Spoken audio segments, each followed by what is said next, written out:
Bueno, en realidad este derecho a solicitar la condición de refugiado es una de las materializaciones del llamado derecho al asilo, que de forma completa se denomina el derecho a buscar y recibir asilo. En el ámbito internacional se le denomina asilo como un término paraguas que contiene distintos modelos de protección internacional, sea asilo político, la condición de refugiado, protección complementaria o cualquier otro que se encuentre contemplado en distintos ordenamientos internos. En nuestro caso, digamos, el mecanismo central o el más importante, aunque no el único, es el procedimiento para el reconocimiento de la condición de refugiado. Y bueno, de este derecho a buscar y recibir asilo, se ha podido dividir o conceptualizar a partir de sus dos elementos principales, el derecho a buscar asilo y el derecho a recibir asilo, es decir, como dos grandes partes que tiene este derecho. Es importante remarcar que la condición de refugiado es una situación de hecho, es decir, a los países les corresponde identificar cuando una persona es víctima de este desplazamiento forzado y cuando padece este riesgo que se configura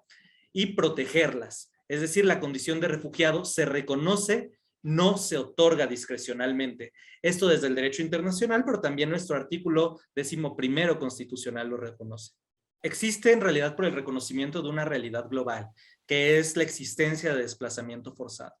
Cuando las personas por distintos motivos se ven amenazadas en su país de manera que su vida, libertad o seguridad se encuentren en riesgo, es natural que terminen por huir de sus países para proteger su vida y la de sus familiares. Y estas huidas no se dan de manera tradicional, no son, por así decirlo,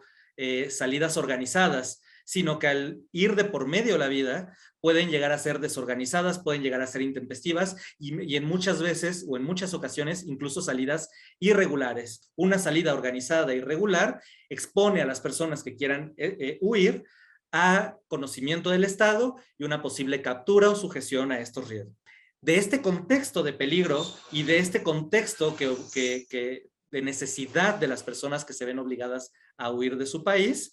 se deriva una norma internacional que se considera la piedra angular de los sistemas de asilo, que es el principio de no devolución y que es fundamental para entender cómo deben de operar los sistemas de asilo, cómo debe de operar el derecho a buscar y recibir asilo, etcétera. Y entonces, por ejemplo, debe de cuidar o deben de cuidarse los estados o evitar en la medida de lo posible no deportar a alguien que puede tener riesgo en su país de origen, pero también deben de tener cuidado de no deportarlo, no rechazarlo a un tercer país sin adoptar las garantías necesarias que aseguren que este tercer país a su vez no los va a deportar o no los va a exponer igual a condiciones de riesgo. Pues bueno, en realidad creo que las leyes mexicanas ofrecen diversas garantías. Por ejemplo, normas que posibilitan el ingreso en aeropuertos y en fronteras a solicitantes de la condición de refugiado, un procedimiento establecido para proteger a personas solicitantes de la condición de refugiada, una manifestación expresa de garantías mínimas de debido proceso dentro de la ley, y también mecanismos de protección jurisdiccional que poco a poco reconocen esta situación de vulnerabilidad y esta situación diferenciada de los solicitantes y refugiados, así como sus necesidades de protección internacional. Destacaría que en el marco del amparo, diversos jueces, juezas, magistrados, incluso ministros y ministras, han reconocido estas vulnerabilidades y han reconocido la necesidad de reinterpretar y de ser más protectores frente a esta situación de desplazamiento forzado internacional. Por ejemplo, estableciendo la no aplicabilidad del principio de definitividad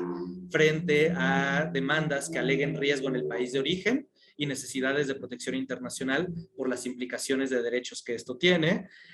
También la inexistencia o la extensión más bien del plazo para presentar el juicio de amparo que vaya más allá de los 15 días por las implicaciones que una falta de análisis judicial tendría para la vida. Se ha interpretado que se encuentra las demandas que controviertan negativas en el marco del reconocimiento de la condición de refugiado se encuentran dentro de la excepción al plazo de la ley de amparo establecida en el artículo 17. Los procedimientos de asilo deben de ser vistos principalmente como el medio que tiene el Estado para identificar si una persona tiene riesgo o no, y en consecuencia para poder justificar que no de protección